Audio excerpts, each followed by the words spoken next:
the 10 most common causes of overheating symptoms in a vehicle and how to fix each of the cases. So, your engine temperature gauge is climbing, steam's pouring out from under the hood, and you're sitting there thinking, what is going on? Is this the end of my car? I get it. Overheating is terrifying because it's one of those problems that seems to come out of nowhere and could end up costing you thousands if you don't act fast. But what if I told you you could catch it early?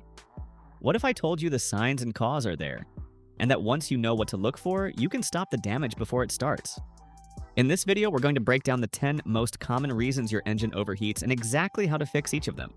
And we'll also tell you which of them is the #1 silent engine killer that I see the most, and no, it's not the one you're probably thinking of right now. All right, let's get right into them. #1, low coolant level. Low coolant is the most common cause of an overheating vehicle, and honestly, the easiest to overlook. Coolant, or antifreeze, is what keeps your engine from boiling itself alive. But when the level gets too low, heat builds up fast, and if you ignore it, boom, you're stranded. So how do you know? Your temperature gauge might spike fast. Your heater might blow cold air even when it's cranked to hot. Or you'll see that warning light pop up, but by then, damage could already be starting. To check it safely, wait until your engine is completely cool. Stone cold, not just cooled down for 10 minutes. Then look at the reservoir. It should be between MN and max. If it's low, top it off with the correct coolant. And I mean the correct type. I've seen people mix colors or use water only. Actually, wait, scratch that. I've done that myself once. And it didn't end well, so don't do it. Now, if your coolant keeps disappearing, that's a red flag. Start checking. Under the radiator, around the water pump, heater core connections behind the engine. Leaks don't always drip. Sometimes they evaporate on contact, which makes it even trickier to spot. #2, faulty thermostat. The thermostat is basically the gatekeeper of your cooling system. Its job is simple. Open when the engine gets hot and let coolant flow. But when it fails, usually stuck closed, your engine gets hot, and then hotter, and then overheats before you can even say tow truck. Signs of a stuck thermostat to look out for. Quick overheating right after startup. Weird temperature fluctuations, no heat in the cabin.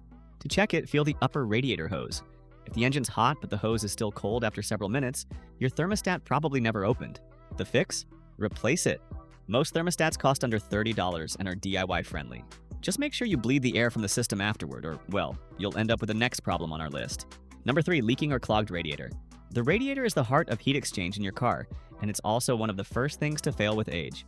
Look for coolant puddles, white crusty residue on the radiator, or even corrosion around the seams. But not all radiator issues are leaks. Some are hidden inside. Clogs can build up from rust, sealants, or even tap water used instead of distilled. You'll see slow overheating, especially at idle or in traffic. To check for clogs, open the radiator cap when the engine's cold. Not cold again, always cold, and look inside. If it's rusty, gunky, or you see sludge, it might be time to flush. But here's something to bear in mind. Sometimes flushing makes it worse. It can stir up settled gunk and clog it further down the line. So if the radiator's really bad, replacement might be the safer move. Here's a small tip that works wonders. Small leaks are easier to spot with UV dye and a black light. Add the dye to your coolant, idle the car, and use a cheap UV flashlight. It'll glow green wherever it leaks. Pretty cool and very effective. Next at #4 is water pump failure. Let's say your coolant level is full, your radiator looks fine, and your thermostat is brand new, but your engine is still overheating. This is when we start suspecting the water pump. The water pump is responsible for circulating coolant through your engine and radiator.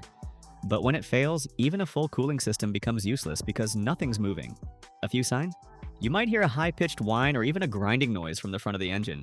You might notice a coolant leak near the timing belt or serpentine belt. And this is a big one. The engine overheats constantly, regardless of driving speed. One quick trick. When the engine is running and warm, squeeze the upper radiator hose. If it's rock solid and hot, coolant is likely flowing. But if it stays soft or cold, or the coolant inside feels still, the pump might be toast. Replacing a water pump is a bigger job.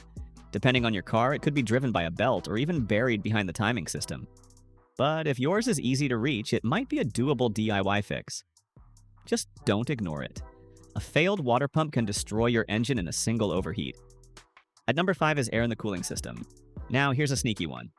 Air pockets.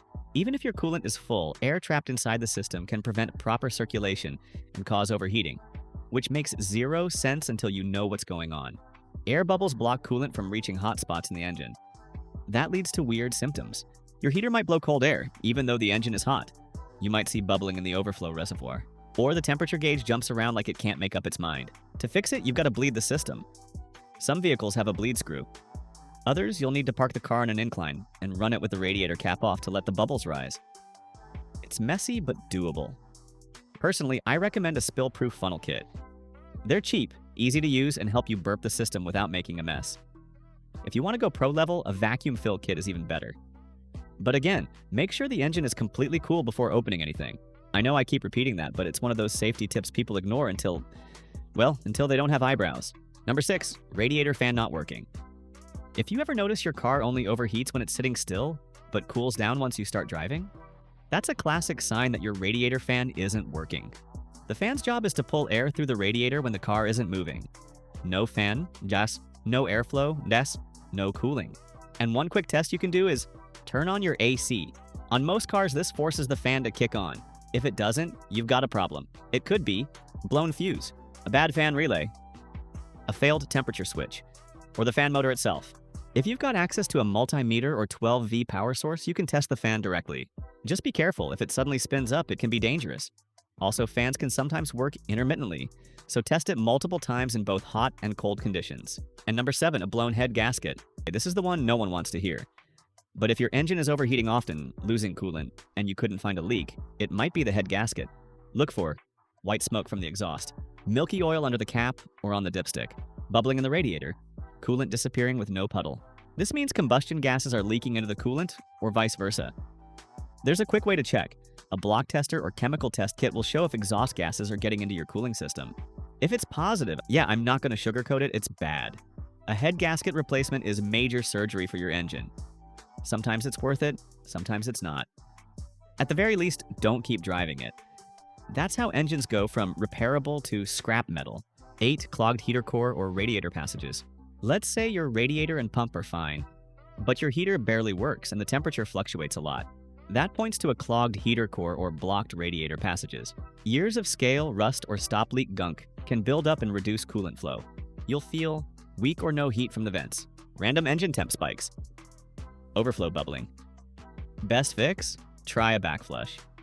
You can do this with a cheap kit that connects to your garden hose and sends water backward through the heater core. Don't rely on chemical flushes. They sometimes dislodge more gunk and push it into worse places. If flushing doesn't fix it, you may need to replace the core or radiator altogether. 9, bad radiator cap. Now, I know this sounds ridiculous, but I've seen it more times than I can count. A bad radiator cap can cause major overheating. It might not hold pressure, or it might release coolant too early. And suddenly you're boiling over while everything else looks fine. If your coolant is bubbling over, check the cap. You can test it at a shop with a pressure tester, but honestly, if it's old or looks crusty, just replace it. It's one of the cheapest parts on the car and can prevent a ton of drama. And number 10, collapsed or leaking hoses. So the last but not least we've got here are leaking hoses. Hoses in general are flexible and durable until they're not. You want to look for soft spots when you squeeze them, bulges or dry cracking, leaks at clamps or joints, or weird suction collapse, especially on the lower radiator hose. Even a tiny crack can let air in or coolant out. To test pressure, you don't need a fancy kit. Just feel them cold and hot. They should be soft when cold, firm when warm, not ballooned or spongy.